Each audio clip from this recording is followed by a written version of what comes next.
ஆசிரியை நலந்தானே? நலந்தா. கௌண்டில்ய முனிவர் தியானத்தில் ஆழ்ந்திருக்கிறாரா? ஆமாம்.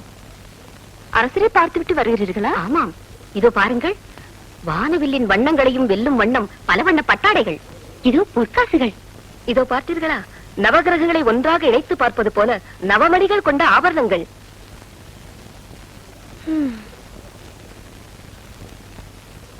என்ன பார்க்கிறீர்கள்? இவையெல்லாம் சக்கரவர்த்தி சோமசுந்தரின் வேள்வியை நடத்தி வைத்ததற்காக அரண்மனையில் தந்த காணிக்கைகள்.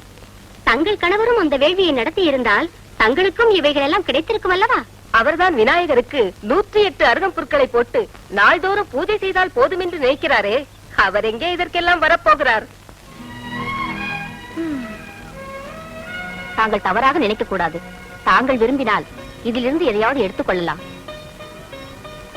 வேண்டாம் வேண்டாம், நான் இதை பெற்றுக் கொண்டேன் என்று தெரிந்தால் அவர் என்னை மன்னிக்கவே மாட்டார். ஆசிரியை, சுவாமி அழைக்கிறார், நான் வருகிறேன். கொடுத்து வைத்தது அவ்வளவுதான். ஆமா.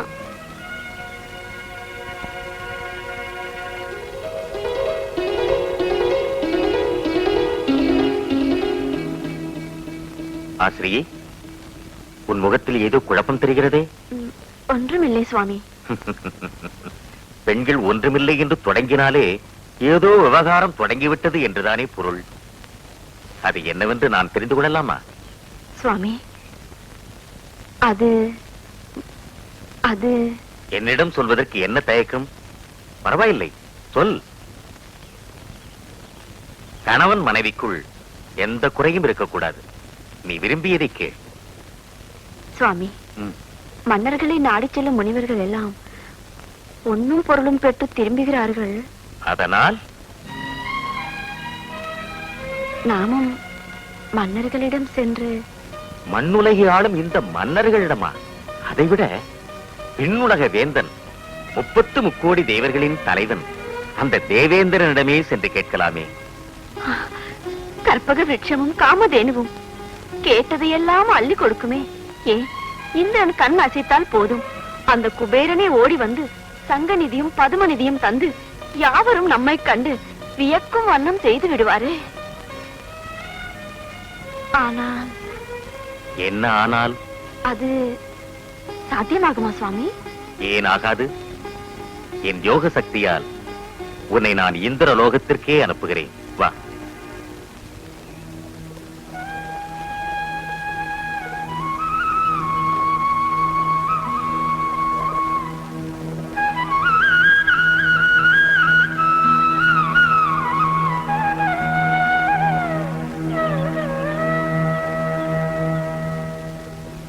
ஆசிரியே. சுவாமி, இந்த அருகம்புல்லின் எடைக்கு எவ்வளவு செல்வம் கிடைக்குமோ அதை மட்டும் பெற்றுக் கொண்டு வா. சுவாமி, சொன்னதை செய்.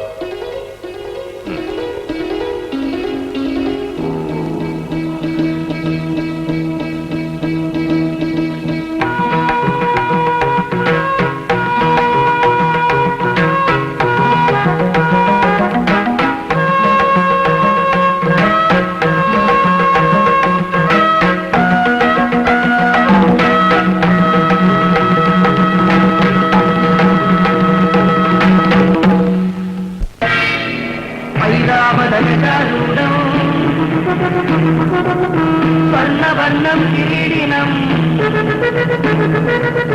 சஹஸ்ரநயனம் சக்கரம் வஜ்ரவாணி விபாவயே.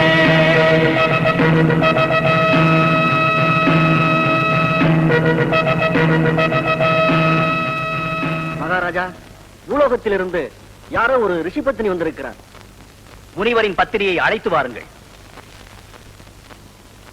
சுவாமி, இது என்ன அதிசயம்? தவசக்தி படைத்தவர்களால் மட்டுமே வர முடிந்த இந்த அமர லோகத்திற்கு ஒரு மானிட பெண்மணியால் எப்படி வர முடிந்தது? தேவேந்திரா, வந்திருப்பவர் சாதாரண பெண்மணி அல்ல. மனம், வாக்கு, காயங்களால் கணபதியை பூஜிக்கும் கௌண்டில்ய முனிவரின் பத்தினி ஆசிரியை. அப்படியா?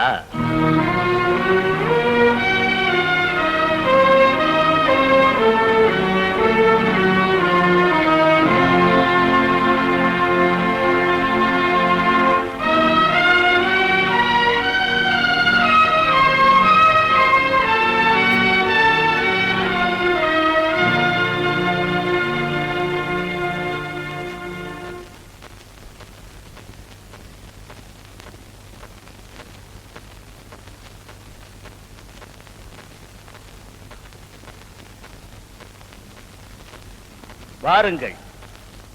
எவருமே வர முடியாத இந்திரலோகத்திற்கு தாங்கள் வந்திருப்பது எனக்கு வியப்பாக இருக்கிறது.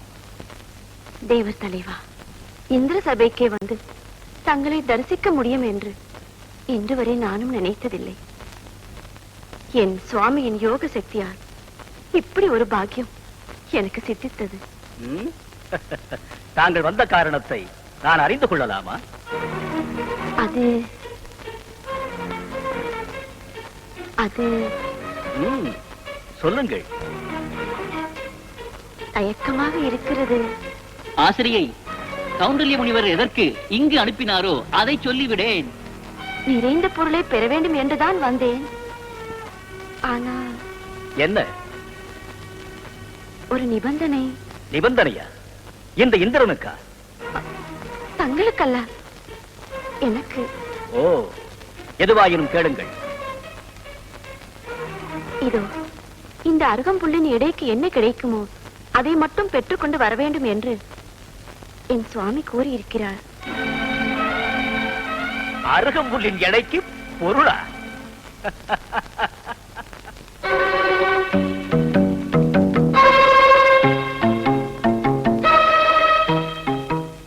நாராயண, திருமகளின் அருள் முழுவதும் நிறைந்திருக்கும் இந்த அவையில் நின்று கொண்டு இந்த அருகம்புல்லின் எடைக்கு பொருள் கேட்கிறார் இந்த அம்மையார்.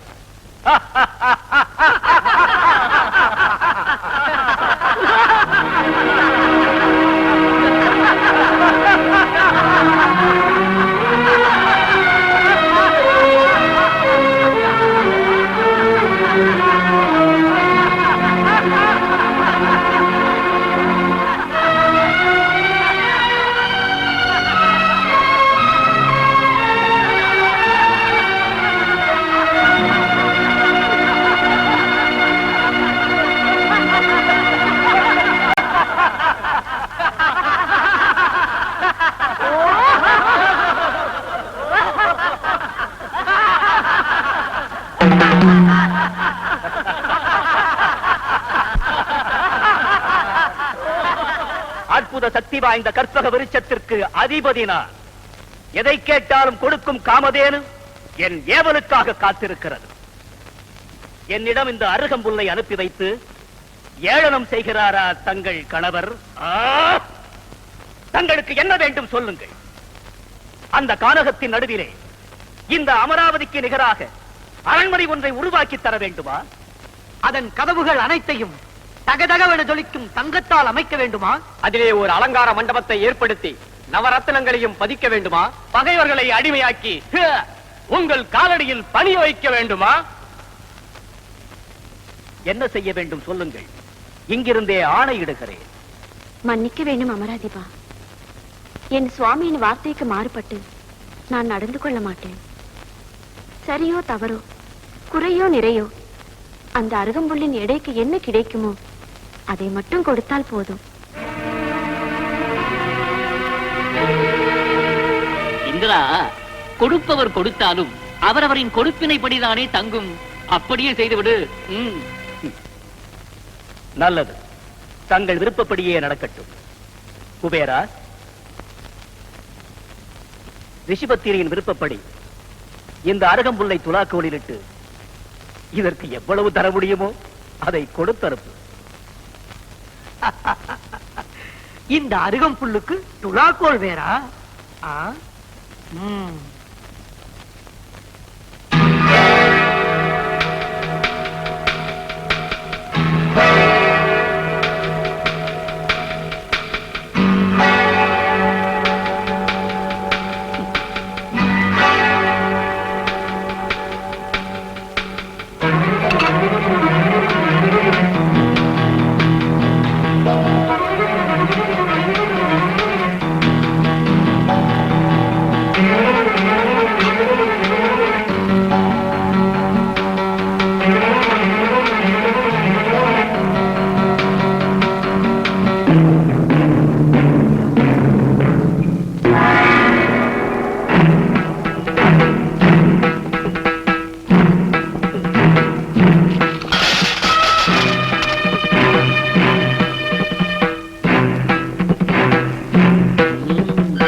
நாரதரே, நாராயணா, இனி நாங்கள் என்ன செய்ய வேண்டும்?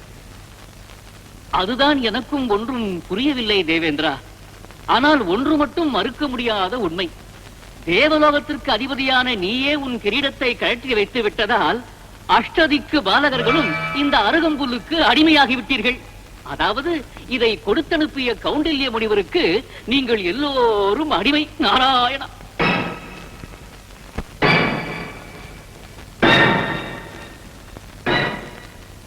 எங்களை மன்னித்து விடுங்கள் தாயே. தயை கூர்ந்து கௌண்டில்ய முனிவரிடம் இப்போதே எங்களை அழைத்துச் செல்லுங்கள் தாயே.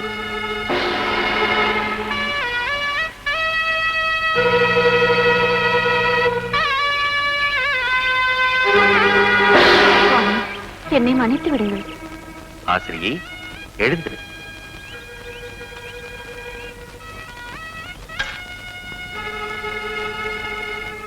கௌண்டில்ய மாமுனிவரை சிரம்தாழ்த்தி வணங்குகிறோம். உதயத்தை தரும் கிழக்கு திசையின் காவலன் தேவேந்திரன். ஜோதியே, சுடரே, சூழும் ஒளிவிளக்கே என யாவரும் போற்றும் அக்னி தேவன். மழையென பொழிந்து மக்களை வாழ்விக்கும் வருண தேவன். உயிர் மூச்சுக்கு ஆதாரமாக விளங்கி உலவ வைக்கும் வாயு தேவன்.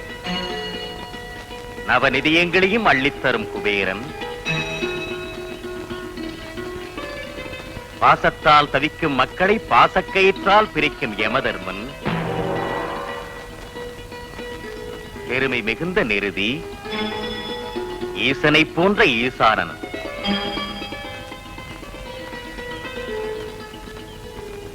ஆசிரியை, இது என்ன விந்தை?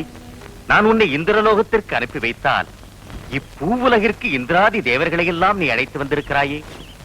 நாராயண முனிவரே, நாங்கள் கொடுத்தனுப்பிய அருகம்புல்லுக்கு அடிமையாகி அவர்களே இங்கு வந்திருக்கிறார்கள்.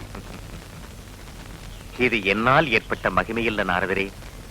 விநாயக பெருமானுக்கு நான் அர்ச்சித்த அருகம்புல்லின் நிர்மாலியத்தால் ஏற்பட்ட பெருமை இது. சுவாமி, விநாயகருக்கு அர்ச்சித்த ஓர் அருகம்புல்லுக்கு இந்திராதி தேவர்கள் அடிமை என்றால் தாங்கள் ஒவ்வொரு நாளும் அவர் மீது அர்ச்சிக்கும் 108 அருகம்புல்லுக்கு ஈடாக என்ன இருக்கிறது? 7 லோகங்களை தந்தாலும் ஈடாக முடியாத பெரும் செல்வத்தை பெற்றிருந்தும் அழியும் தன்மை கொண்ட அற்ப செல்வத்துக்கு ஆசைப்பட்டேன். என்னை மன்னித்து விடுங்கள். தேவேந்திரா, உனது மகுடத்தை நானே உனக்கு சூட்டப் போகிறேன். நாரதரே, மகிழ்ச்சி தானே?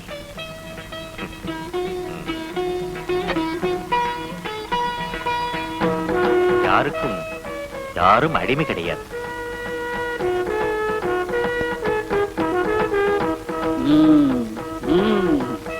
நாராயண, ஆஹா, விநாயகரை பூஜிப்பவருக்கு விசாலமான இதயம் இருப்பதில் வியப்பென்ன இருக்கிறது. கணபதியை வணங்கினாலே உயர்ந்த பண்பும் உன்னதமான ஞானமும் பெருகும் என்பதற்கு தாங்களே உதாரணம். மிக்க மகிழ்ச்சி. சென்று வாருங்கள்.